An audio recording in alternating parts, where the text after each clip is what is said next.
Hello students, आज के इस वीडियो में हम पढ़ेंगे कंज्यूमर प्रोटेक्शन एक्ट 1986 और कंज्यूमर प्रोटेक्शन एक्ट 2019 के बारे में। तो सबसे पहले हम जान लेते हैं कि मीनिंग ऑफ कंज्यूमर के अकॉर्डिंग टू 1986 और according to 2019 consumer protection act एक कंज्यूमर होता कौन है। तो एक कंज्यूमर जो होता है वो एक पर्सन होता है who buy any goods for a consideration which has been paid or promised or partly paid and partly promised or under any system of deferred payment. कहने का मतलब क्या है कि एक कंज्यूमर वो पर्सन होता है जो कोई चीज़ परचेज करता है और बदले में कुछ देता है। ठीक है, यानी कि मान के चल रहे हैं कि आप किसी शॉपकीपर के पास गए, आपको कोई मशीन परचेज करनी है, तो वॉशिंग मशीन के बदले आप क्या दे रहे हैं, पेमेंट दे रहे हैं। ठीक है, वो जो पेमेंट आप कर रहे हैं वो हो सकता है आप इंस्टॉलमेंट में कर रहे हो तो पार्टली पेमेंट हो गई, या आप कह सकते हैं कि मैंने वो चीज़ ले ली और आपने प्रॉमिस किया कि मैं 1 मंथ बाद, क्रेडिट कहते हैं जिसको, क्रेडिट पे आपने कोई चीज़ ले ली कि 1 मंथ बाद मैं पे कर दूंगा, तो वो जो चीज़ आप परचेज कर रहे हैं तो आप क्या कहलाएंगे, आप कंज्यूमर कहलाएंगे। It includes any user of such goods when such use is made with the approval of the buyer but does not include a person who obtain goods for resale or for any commercial purpose। कहने का मतलब ये है कि आप कोई चीज़ purchase करते हैं तो आप कंज्यूमर तो बन जाते हैं, बट वो आपकी फाइनल गुड होनी चाहिए। ऐसा नहीं होना चाहिए कि आप उसको रीसेल कर रहे हैं, यानी कि आप कंज्यूमर हैं तब कहलाएंगे जब आप उसको कंज्यूम करेंगे। अगर आपने रीसेल पर्पज़ के लिए लिया कि यहाँ से चीज़ लेके आगे बेच दूँ, या कमर्शियल पर्पज़ के लिए लिया कि इससे मैं कुछ और चीज़ें कर सकता हूँ, तो आप कंज्यूमर नहीं कहलाएंगे। ठीक है, तो कंज्यूमर कौन पर्सन कहलाएगा, जब आप उसको क्या करेंगे, कंज्यूम करेंगे, उसका यूज़ करेंगे, बट कमर्शियल यूज़ या रीसेल के लिए यूज़ नहीं करना है।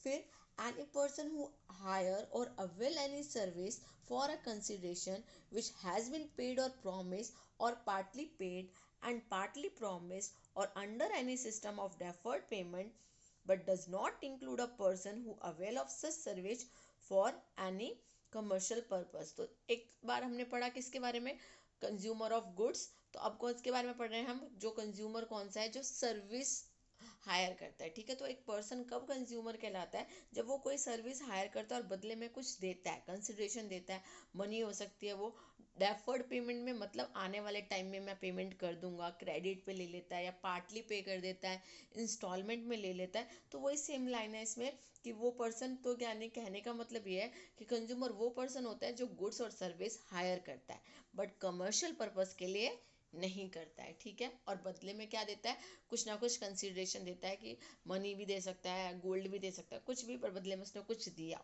अगर आपने किसी से कोई चीज़ फ्री में ली है, ठीक है, तो आप उस पर क्लेम नहीं कर सकते कि ये चीज़ खराब है।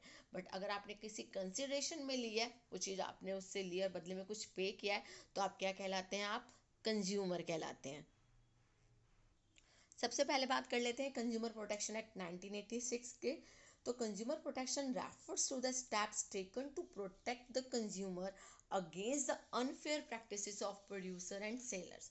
देखिए, पहले क्या होता था कि जो कंज्यूमर्स होते थे उनको डिफेक्टिव प्रोडक्ट सेल कर देते थे प्रोड्यूसर, जो आपके मान के चल रहे जो सेलर होते थे उनको ठग लिया करते थे, सामान कुछ दे देते थे, पैसे ज़्यादा ले लेते थे। तो इन सारी चीज़ों को से बचाने के लिए क्या किया, गवर्नमेंट ने कंज्यूमर प्रोटेक्शन एक्ट 1986 को स्टेबलाइज किया। ठीक है, उसको आपका लागू किया ताकि क्या कर सके, कंज्यूमर का एक्सप्लॉयटेशन को बचाया जा सके। तो कंज्यूमर प्रोटेक्शन क्या होता है, वो स्टेप्स होते हैं जिसके थ्रू हम कंज्यूमर को बचा सकते हैं, किससे, अनफेयर प्रैक्टिसेस से, जो कौन करता है, प्रोड्यूसर और सेलर।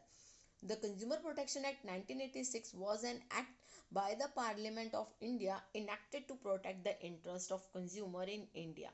तो इंडिया में क्या स्टेबलाइज किया गया, कंज्यूमर प्रोटेक्शन एक्ट 1986 बनाया गया ताकि क्या किया जाए, जो आपके कंज्यूमर हैं उनको प्रोटेक्ट किया जा सके। ठीक है, किससे, जो आपके अनफेयर प्रोड्यूसर और सेलर्स जो एक्टिविटीज़ करते हैं उनसे। The act was passed in assembly in October 1986 and came into force in 24 दिसंबर 1986। तो 24 दिसंबर 1986 में हमारा जो ये एक्ट है, कानून है, वो बन के तैयार हो गया, लागू हो गया।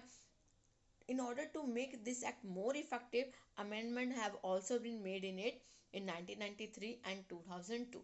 तो जैसे जैसे हमें लगाने लगा कि इसमें कुछ ना कुछ कमी रहती जा रही है, तो उसको ठीक करने के लिए गवर्नमेंट ने टाइम टू टाइम क्या किया, अमेंडमेंट स्टार्ट कर दिए, बट लास्ट में 2019 में क्या किया, इस एक्ट को रिप्लेस कर दिया गया किस से, कंज्यूमर प्रोटेक्शन एक्ट 2019 से। अब देख लेते हैं कि जो आपका ये एक्ट है कंज्यूमर प्रोटेक्शन एक्ट, इसके फीचर क्या क्या हैं। तो इसके फीचर हैं coverage of all types of goods and services. जो ये आपका एक्ट आया है इसमें क्या है कि सभी तरह के गुड्स और सर्विसेज को क्या किया गया है, कवर किया गया है। अभी हम 1986 के एक्ट की बात कर रहे हैं, तो इसमें क्या किया गया, जितनी भी तरह के आपके गुड्स एंड सर्विसेज थे उसको इंक्लूड किया गया। कवरेज ऑफ ऑल सेक्टर, चाहे वो पब्लिक सेक्टर है, प्राइवेट सेक्टर है, जॉइंट सेक्टर है, उन सभी सेक्टर्स को इंक्लूड किया गया कि अगर इनसे हम कोई सर्विस ले रहे हैं, कोई गुड्स परचेज कर रहे हैं, तो ऑब्वियस सी बात है जो कंज्यूमर है वो क्या कर सकता है, क्लेम कर सकता है अगर डिफेक्टिव प्रोडक्ट हुआ है तो। फिर कंपनसेटरी बाय नेचर है कि अगर बाई चांस कोई लॉस होता है, कुछ होता है, तो उसके बदले हम क्या दिया जाएगा, कंज्यूमर को कंपनसेशन दिया जाएगी। Consumer rights and protection of consumer rights, consumer को राइट्स दिए गए हैं, 6 राइट्स दिए गए, पहले 5 थे अब 6 हो गए हैं, धीरे धीरे उन्होंने और भी बढ़ा दिया जैसे जैसे आपका ऑनलाइन गुड्स एंड सर्विसेज होने लग गए तब से। तो जो कंज्यूमर के राइट्स हैं वो प्रोवाइड किए गए हैं और उन राइट्स को प्रोटेक्ट करने की भी बात की गई है।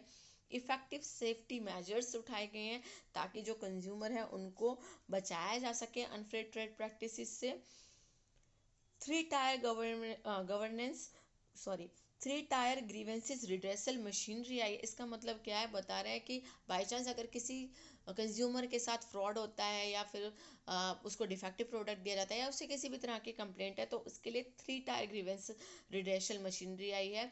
यानी आपका एक कोर्ट्स की बात कर रहा है, डिस्ट्रिक्ट कोर्ट हो गया आपका, स्टेट लेवल पे कोर्ट हो गया आपका, नेशनल लेवल पे कोर्ट हो गया, ठीक है।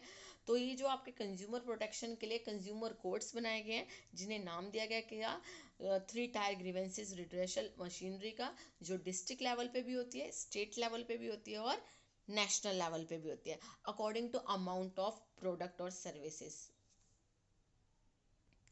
तो बता रहा है कि under the consumer protection act 1986 a quasi judicial consumer disputes redressal system has been established at the district, state and national level.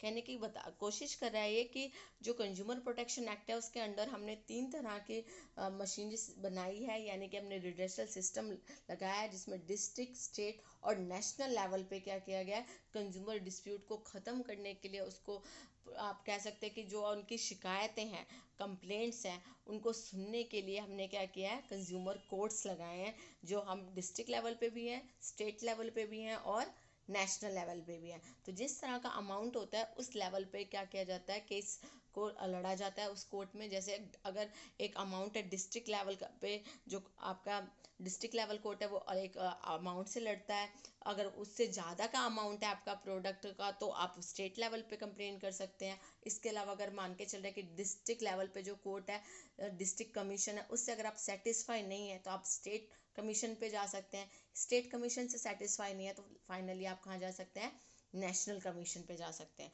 और अगर नेशनल कमीशन से भी कभी कभी होता है कि नहीं हो पाता तो हमारे पास सुप्रीम कोर्ट है, ठीक है। तो इस तरह से हमारे क्या है, 3 तरह के कोर्ट हैं, डिस्ट्रिक्ट लेवल पे, स्टेट लेवल पे और नेशनल लेवल पे। अब इन शॉर्ट हम जान लेते हैं कि जो डिस्ट्रिक्ट फॉर्म है, स्टेट कमीशन है, नेशनल कमीशन है, उसमें कितने कितने मेंबर होते हैं, कि किस तरह से उनकी अपॉइंटमेंट होती है, उनकी क्या क्वालिफिकेशन होती है और कितना अमाउंट होता है तब हम उनमें अप्लाई कर सकते हैं, और उससे ज़्यादा अमाउंट हो तो हमें कहाँ अप्लाई करना चाहिए, ठीक है। तो सबसे पहले आता है हमारा डिस्ट्रिक्ट फॉरम। डिस्ट्रिक्ट फॉरम में अगर हम मेंबर्स की बात करें तो एक प्रेसिडेंट होता है और उसके अलावा क्या होता है, 2 अदर मेंबर्स होते हैं, और उन 2 अदर मेंबर्स में से एक का वुमेन होना कंपलसरी है, ठीक है। तो 1 प्रेसिडेंट होता है और 2 अदर मेंबर्स होते हैं और 1 शुड बी वुमेन। फिर अगर स्टेट कमीशन की बात करें तो वहाँ पर मेंबर्स में क्या होता है, 1 प्रेसिडेंट होता है और एटलीस्ट 4 अदर मेंबर्स होते हैं, ठीक है। डिस्ट्रिक्ट में 2 थे, इसमें कितने होते हैं, 4 मेंबर्स होते हैं और उनमें भी एक महिला का होना, एक लेडीज़ का होना ज़रूरी है। ऐसी नेशनल कमीशन की बात करें तो वहाँ पर भी एक प्रेसिडेंट होता है और एटलीस्ट 4 अदर मेंबर्स होते हैं जिसमें से एक क्या होती है, हमारी वुमेन होती है। तो यहाँ पे देखिए वर्ड है कि एटलीस्ट 4, कम से कम 4 तो मेंबर्स होने ही चाहिए। फिर अब बात करें अपॉइंटमेंट की, तो जो आपका डिस्ट्रिक्ट फोरम है उसका जो अपॉइंट कौन करता है, स्टेट गवर्नमेंट अपॉइंट करती है। एग्जाम्स वगैरह लेके कौन अपॉइंट करे आपका डिस्ट्रिक्ट फोरम में, स्टेट गवर्नमेंट अपॉइंट करती है प्रेसिडेंट को, मेंबर्स को।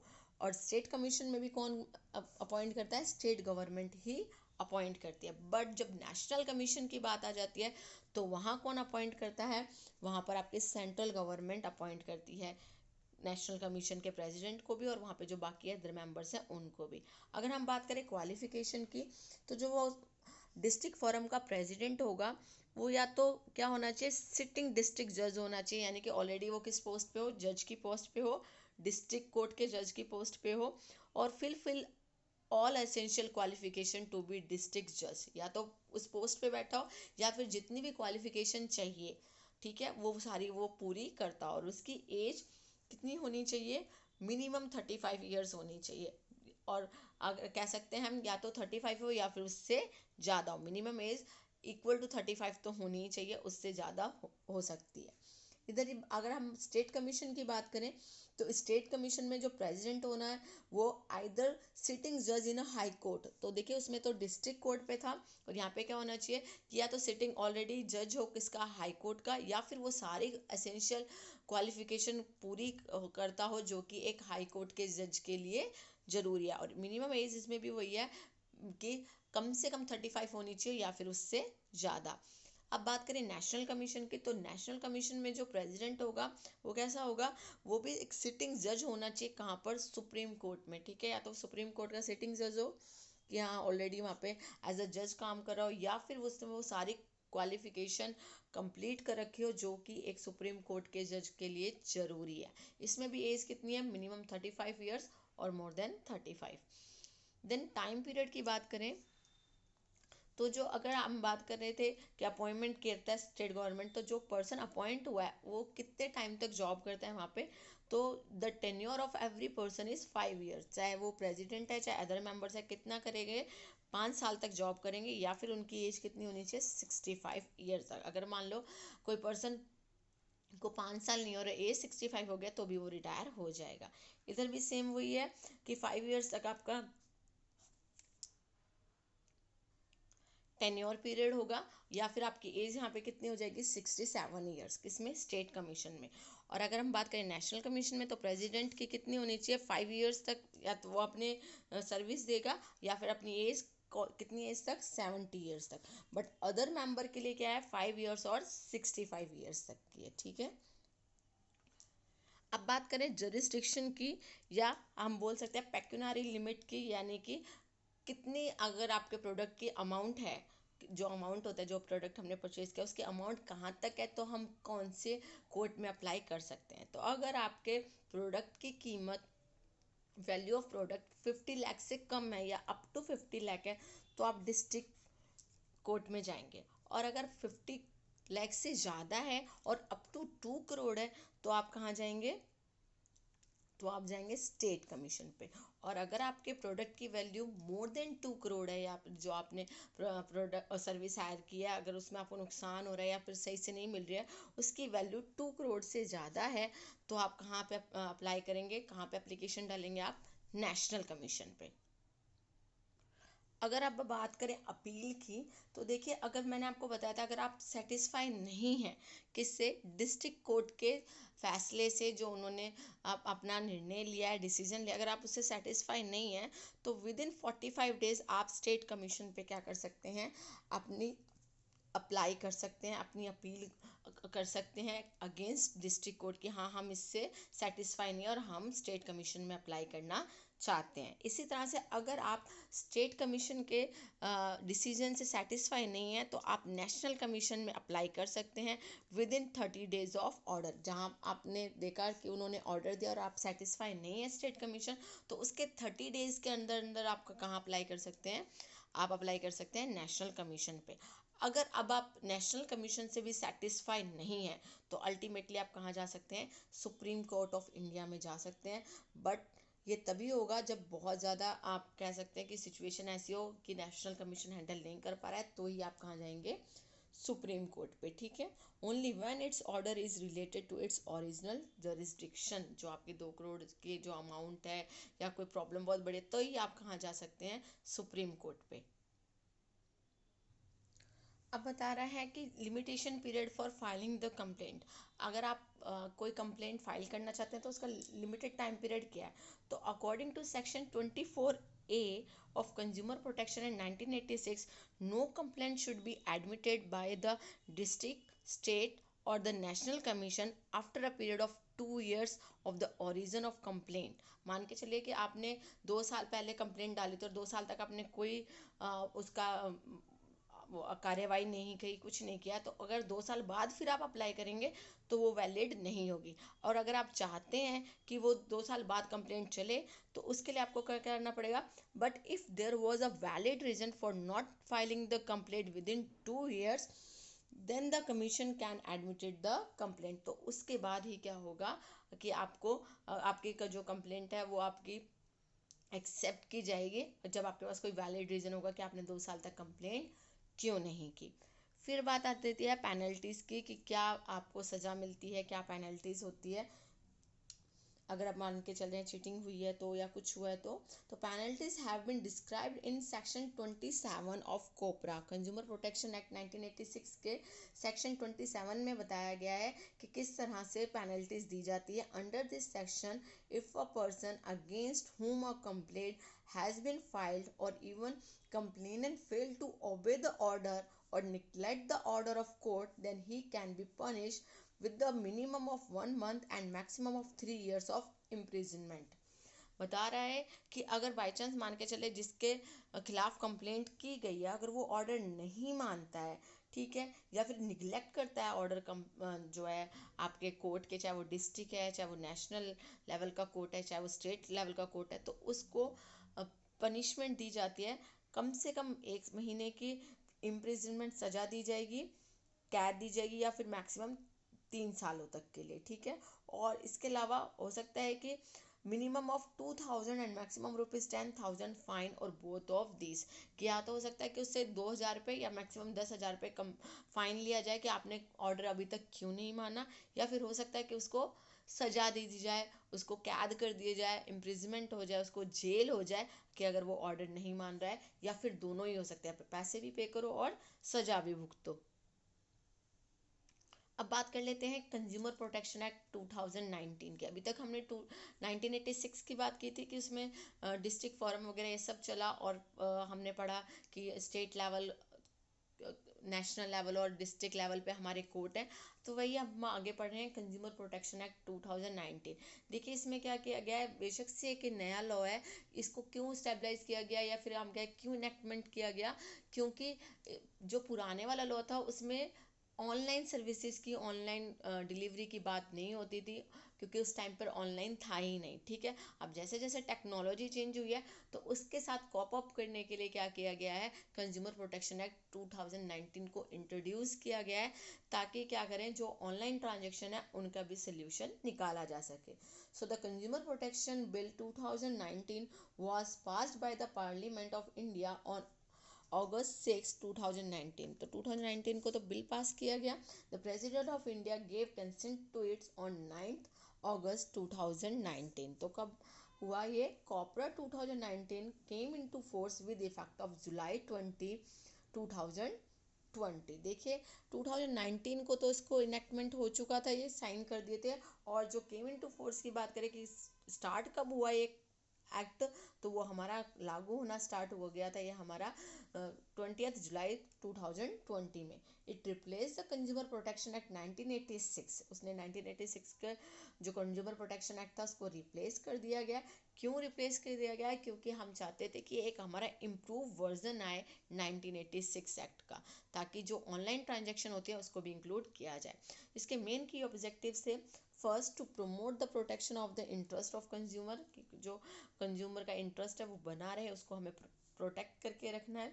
to stabilize authorities for the timely and effective administration and settlement of consumers dispute and other such relative matters. तो बता रहा है कि जो और रिलेटेड मैथड्स है, एक ऐसी अथॉरिटी बनाई गई ताकि टाइम टू टाइम टाइमली क्या कह दिया जाए, जो आपके कंप्लेंट्स वगैरह हैं उनको अच्छे से सुना जाए, उन पे कार्यवाही की जाए और क्या किया जाए, उन मैटर्स पे ध्यान दिया जाए और कंज्यूमर्स डिस्प्यूट को कम किया जाए, सेटलमेंट की जाए। इसके मेन फीचर क्या है, जो 2019 एक्ट है उसमें वाइडर डेफिनेशन हो गई है कंज्यूमर की। कैसे डेफिनेशन हो गई है, वाइडर हो गई है, पहले से बढ़ चुकी है, क्योंकि इसके अंडर क्या इंक्लूड हो गया है, ऑनलाइन ट्रांजेक्शन और ई ट्रांजेक्शन इंक्लूड हो गया है। Under COPRA 2019 the definition of consumer also include consumers involve in online transaction and e-transaction, e-commerce. Under it, a person who buy any good or hire any service, whether in offline or online or by tele-shopping or multi-level marketing, is referred to as a consumer। देखिए पहले तो क्या था कि हम अगर service higher कर रहे हैं, कोई गुड्स परचेज कर रहे हैं तो हम कंज्यूमर कहलाते थे, बट अब इसमें कहा गया कि चाहे हम ऑनलाइन परचेज कर रहे हैं चाहे ऑफलाइन कर रहे हैं, हम तो कंज्यूमर ही रहने वाले हैं। ठीक है, तो इसमें जो एक एडिशन डाला गया वो किस चीज़ का डाला गया है, ऑनलाइन ट्रांजैक्शन का डाला गया है। ठीक है, फिर है आपका enhanced case in filing the complaints. देखिए बता रहा है कि जो आपकी कंप्लेंट की जाती है, ईज इन फाइलिंग हो गया, बहुत ज़्यादा लंबा चौड़ा आपको कुछ नहीं करना पड़ता है, ईजिली आप अपनी कंप्लेंट कर सकते हैं, इनफैक्ट ऑनलाइन भी कंप्लेंट कर सकते हैं। So under the COPRA act 2019 the consumers or complainant can file the complaints where they themselves reside or work as against of कॉपरा 1986। देखिए 1986 में कहते थे कि जहाँ पर सेलर है आप वहाँ कंप्लेंट करेंगे। ठीक है, जहाँ पे सेलर है, मान के चले सेलर आप बैंगलोर है तो आपको बैंगलोर के कोर्ट में कंप्लेंट करनी पड़ेगी, बट 2019 में बोलता है कि नहीं, जहाँ रेजिडेंट्स कंज्यूमर का है वहाँ कंप्लेंट करनी दी, वहाँ पे हम कंप्लेंट कर सकते हैं। यानी कि प्रेफरेंस किसको दी गई है यहाँ पर, कंज्यूमर को दी गई है, ना कि डीलर और मैन्युफैक्चरर को। Under it the consumer could file complaints only at the place where the party carried out the business. जबकि पहले क्या होता था 1986 में कि भाई जहाँ बिजनेस चल रहा है वहाँ आपको कंप्लेंट करनी थी, नहीं, अब क्या कंप्लेंट करेंगे, जहाँ पर आपका रेजिडेंट है वहाँ पे आप कंप्लेंट कर सकते हैं, उस सिटी में आप कंप्लेंट कर सकते हैं। Filing of E complaints, E complaint मतलब अब आप इलेक्ट्रॉनिक कंप्लेंट भी कर सकते हैं, ऑनलाइन कंप्लेंट भी कर सकते हैं।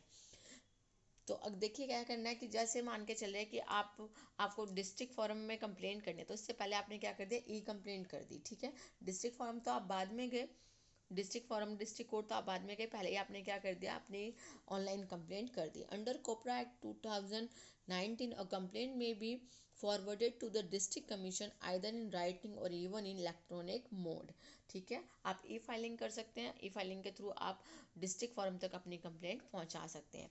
Establishment of consumer mediation cell, इसके अलावा कंज्यूमर मेडिएशन सेल बनाए गए हैं कि जो लोग चाहते हैं कि हमें कोर्ट में जाना ही ना पड़े, बाहर की बाहरी केस सुलझ जाए, उसके लिए मेडिएशन सेल बनाए गए हैं। If both the parties to a consumer dispute give written consent then the relevant court may refer the matter to the concerned consumer mediation cell by the concerned state government। तो क्या कर सकते हैं, वहाँ पे आपका मेडिएशन सेल में आपकी कंप्लेंट वहाँ चली जाएगी डिस्ट्रिक्ट कोर्ट से। Similarly the central government shall establish a consumer mediation cell to ensure speedy resolution of consumer dispute through mediation, ताकि कंज्यूमर कोर्ट के आपके चक्कर ना लगाने पड़े और जो आपके मेडिएशन सेल है उसी में आप करके सुलह करके आप अपना केस सॉल्व कर सकते हैं। ठीक है, चेंज इन पेक्यूनरी जुरिस्डिक्शन, पहले डिस्ट्रिक्ट फॉरम की जो जुरिस्डिक्शन थी वो बदल दी गई है। ठीक है, तो डिस्ट्रिक्ट फॉरम की अब जो होगी है, जो भी हमने पढ़ी थी लास्ट, जो अभी हम पढ़े डिस्ट्रिक्ट फॉरम में कितनी हो गया, 50 लाख हो गया, जो पहले 20 लाख थी। ठीक है, स्टेट कमीशन की 50 लाख से कहाँ तक पहुँच गया, 2 करोड़ तक पहुँच गई है, जो पहले 1 करोड़ थी। ठीक है, और नेशनल कमीशन की मोर देन 2 करोड़ हो चुकी है, जो कि पहले कितनी थी, मोर देन 1 करोड़। तो जो आपकी पेक्यूनरी जुरिस्डिक्शन है, या फिर आप कह सकते हैं जितना अमाउंट पे आपकी कंप्लेंट होती थी, वो अब इसमें थोड़ी चेंज हो चुकी है कि आपकी वैल्यू ऑफ प्रोडक्ट कितना है, उसके हिसाब से जब आप कंप्लेंट करते थे तो वो आपकी चेंज कर दी गई है। अब उन्होंने कंज्यूमर की तो डेफिनेशन बदली है, साथ साथ में वाइडर डेफिनेशन कर दी है किसकी, अनफेयर ट्रेड प्रैक्टिसेस की। कि कैसे आप चीटिंग करते हैं उसकी भी डेफिनेशन चेंज की है। COPRA 2019 has adopted a wider definition of unfair trade practices.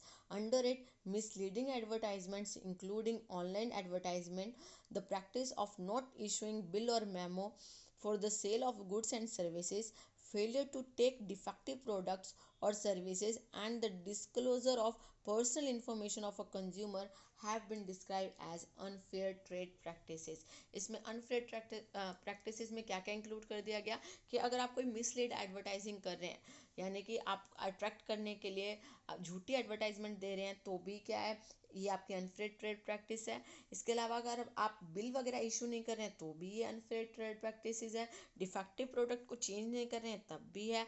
और इसके अलावा अगर आप कोई पर्सनल डिटेल किसी कंज्यूमर की शो कर रहे हैं, तो डिस्क्लोज कर रहे हैं, तो भी वो आपकी अनफेयर ट्रेड प्रैक्टिसेस ही है।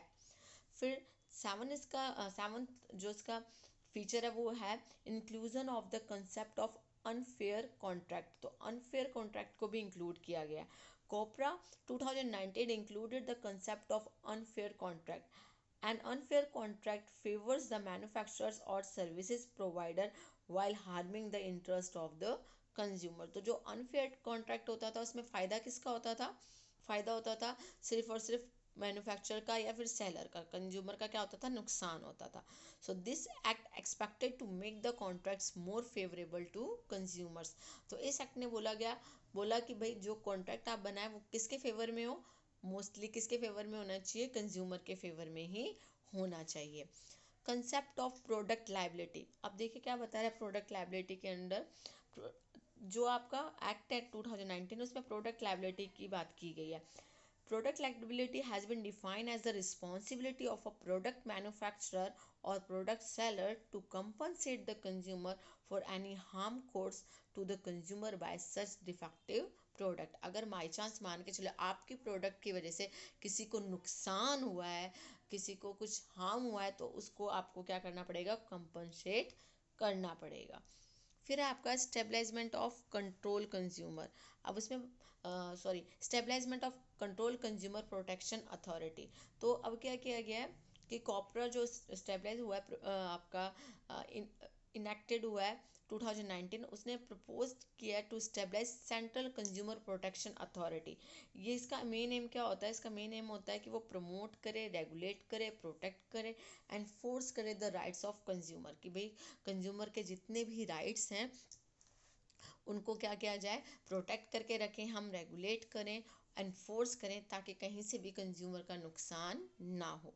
तो बेटा ये था आपका कंज्यूमर प्रोटेक्शन एक्ट 1986 और कंज्यूमर प्रोटेक्शन एक्ट 2019।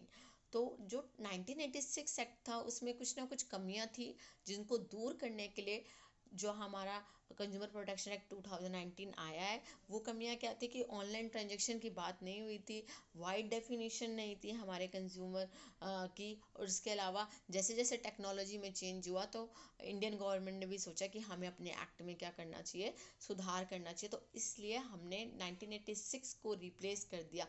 किससे रिप्लेस कर दिया? तो जो हमारा 1986 एक्ट था वो रिप्लेस्ड बाय 2019 एक्ट। ओके, तो आई होप कि आपको क्लियर हो गया होगा कि कंज्यूमर प्रोटेक्शन एक्ट 1986 क्या है और 2019 क्या है। Thank you students.